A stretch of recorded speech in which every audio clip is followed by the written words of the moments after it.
হয় আজি world theatre day উপলক্ষে নৰ্থ ইষ্ট থিয়েটাৰ একাডেমি দেৰগাঁৱত বাটৰ নাট কৰিছে যি দুটা ছাবজেক্ট লৈ কৈছে সঁচাই প্ৰশংসনীয় মই বিশেষকৈ আপ্লুত হৈছোঁ প্ৰত্যেকজন শিশু শিল্পী ইমান সুন্দৰ অভিনয় কৰিছে অভিনেতা অভিনেত্ৰীক ধন্যবাদ জনাইছোঁ বিশেষকৈ সীমান্ত ফুকনক মই ধন্যবাদ জনাইছোঁ এই ধৰণৰ এটা নাটকৰ পৰিৱেশ যে দেৰগাঁৱত গঢ়ি তুলিছে আৰু ইয়াৰ পৰা বহুত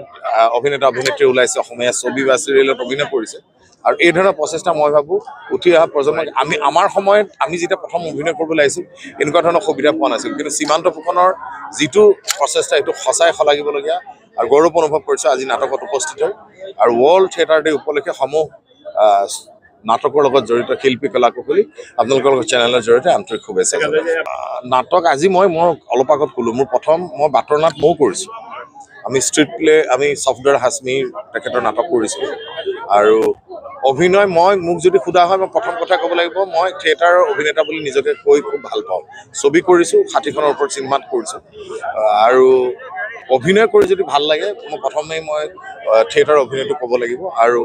মই নিজৰ কথা বিশেষ নকওঁ কিন্তু মই আজি অভিনেতা অভিনেত্ৰীসকলক আপোনালোকে তেওঁলোকৰ অভিনয়টো নিজে প্ৰত্যক্ষ কৰিছে কি সুন্দৰ অভিনয় কৰিছে আৰু ধন্যবাদ জনাইছোঁ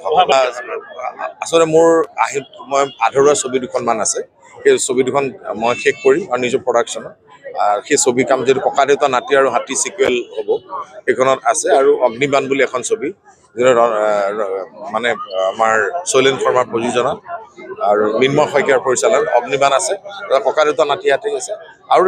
নিজৰ ছবি এখন প্লেন কৰিছোঁ কি হয় নাজানো কিন্তু চেষ্টা কৰিম ভাল ভাল কাম আপোনালোকক চাওক মই 2টা দিন ইনজেকশ্যন লৈ পেলাই অভিনয় কৰি আছোঁ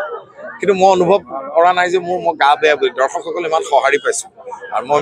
সেই সাহসটো লৈ মই কাম কৰিছোঁ আৰু যথেষ্ট সঁহাৰি আপোনালোকে নিজে দেখিছে যোৱা 2টা দিন যথেষ্ট দৰ্শকৰ সঁহাৰি পাইছোঁ দেৰগাঁও আৰু এনেকৈ আৰু আমাৰ আৰু 4 নে 5টামান পেণ্ডেল আছে আৰু সেইটো শেষ কৰিম মই ছবিত অভিনয় কৰিম 26ৰ পৰা মই আকৌ ভাইভামান থিয়েটাৰত কণ্টিনিউ কৰিম